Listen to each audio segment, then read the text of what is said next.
Welcome back to the dirty shop. I broke my finger right there. On vice versa, it would be this finger right there, and it broke across the base here into the joint. And I broke it falling off my cargo trailer, of all things. It's graceful. I also managed to drop a solar panel on my wife's head, which was also bad. Either way, I'm going to make a brace for this finger because this wrap thingy is a pain in the butt. The first one, I went to the doctor and they did x-rays and stuff, and they gave me this thing, which is a pain. But kind of nifty stuff. It's weird fiberglass stuff. You get it wet and form it around your part, and it just stays there, which is cool. But for years now, I've been making braces out of PVC, heat formed PVC, to make a brace. And like a few years back, just to tell you a story about it, my wife took my daughter to the doctor because she twisted her ankle or something like that, some sort of injury of that nature. And it had been during the weekend, so I made my daughter a brace. It took me like 10 or 15 minutes. Made her a brace for her ankle that was nice and rigid and stiff, and we had it on there. We went to the doctor. We took it apart. My doctor's like, "Where'd you get this brace? It's awesome." And my wife said, "Oh, my husband makes them." And she said, "Well, he did a really good job." And she sent us home with the brace that I'd made. She's like, "This is perfect. It's as good or better than what I could give you and cost anything." So this is pretty simple to do. The project requires PVC pipe, obviously, and for what I'm doing, I use this piece of thin wall. I like the thin wall stuff if I can get it, and you can actually see how out around that as I was doing some sort of forming project with this already. So thin wall PVC is best. If you can't find it, the thick wall stuff works fine. Heat gun. I'm going to use my bandsaw here and maybe some other little tools here in between. But basically, I'm going to start with this, and I'm going to start by making a stencil of the shape that I want. I basically want a piece that's going to go across my palm here, around the back, and across the back of my hand, and then up past my fingers here. And this finger can stick out. I don't care about that, but I want this finger covered so I don't bump it on stuff. So I'm going to start out by making a cardboard stencil to see kind of the right shape. Warning. This video may contain scenes of extreme untidiness. Viewer discretion is advised.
Well, as usual, I used way more tools than I said I was going to use, but there's nothing I'm doing here. Like I used my belt sander there, things like that, but it doesn't mean you couldn't do it at home with hand tools. So the PVC wants to return to its original shape. You can see that it's kind of curving in here when you heat it back up. It kind of likes that shape it was in. But as you can see, now that I've carved this down, I've got a pretty good solid brace that goes around and protects my little finger there. Right, it protects it really nicely on the bottom. I could have left a little more on the top, it looks like. I got this little lump here because the PVC doesn't compress well. It'll expand pretty well, but it won't compress very well. But that's fine. So I think what I'm going to do is I'm going to make a strap. I'm going to cut a slot right here, and make a strap that will strap it to my hand there. And then I think I'm going to make another one right along here that I could put a strap in, or maybe I'll probably just wrap around this part with some tape or something. But I like a strap to hold onto my hand here. It just goes around. So I'm going to cut a slot here and a slot here, and that should make it better. But the first thing I'm going to do is I'm going to heat this back up and flatten these a little bit more, because it's been a week and a half now, or about a week since I broke my finger, maybe a week and a half.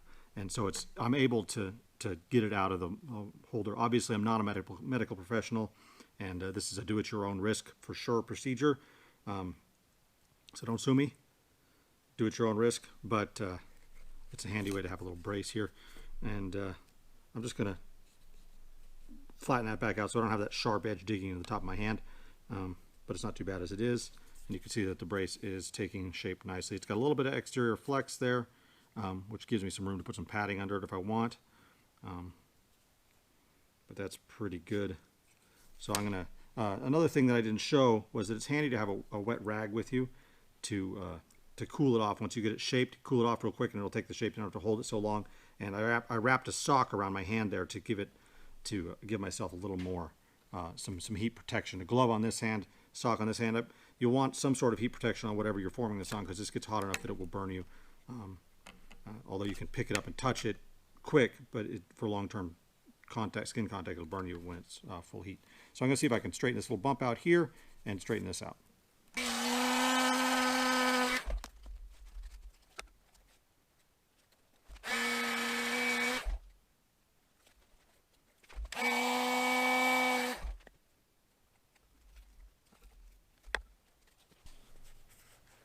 Yes, awesomeness right there.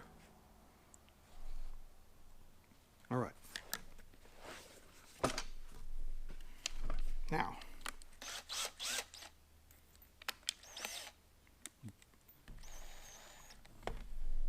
I'm being super cautious because this is still pretty sore right there, and I don't want to get it re-injured. So, but it's hard to wrap it and unwrap it and wrap it and unwrap it. But now that I've got to this point, I think I actually will do that. Just to keep myself safe.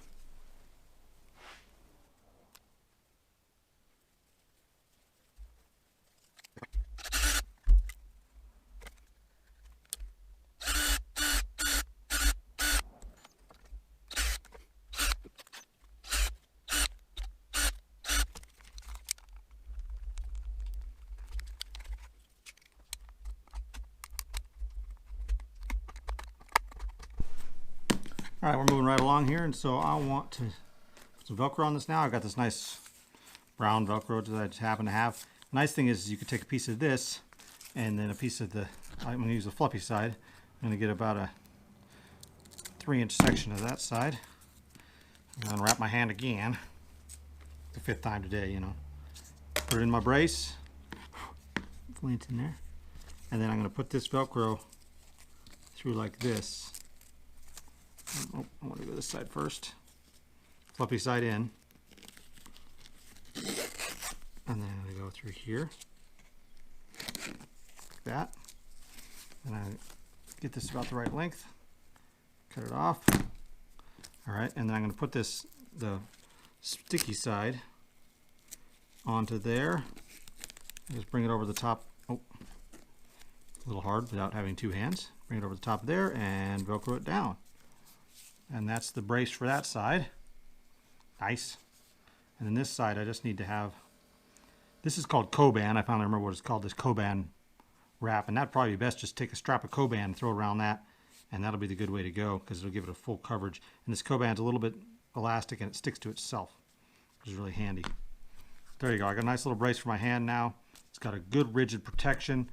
It's nice and strong, and I can get it strapped on. This is a little long, so I'm going to cut a tiny bit off. That way I can get it tighter.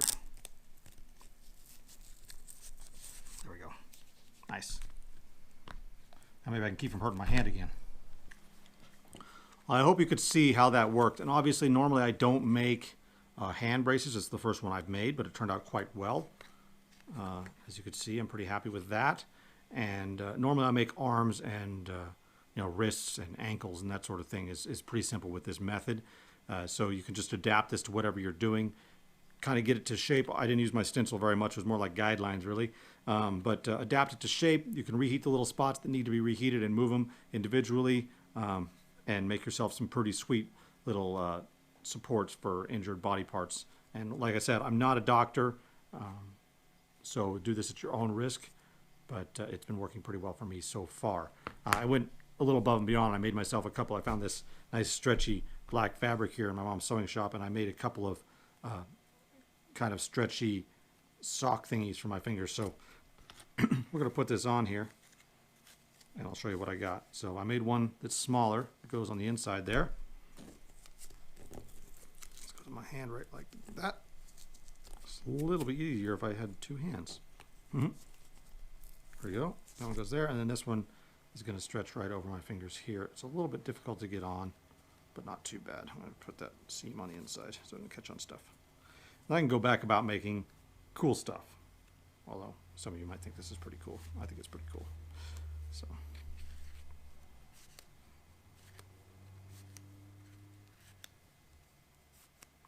yes, perfect. Live long and prosper.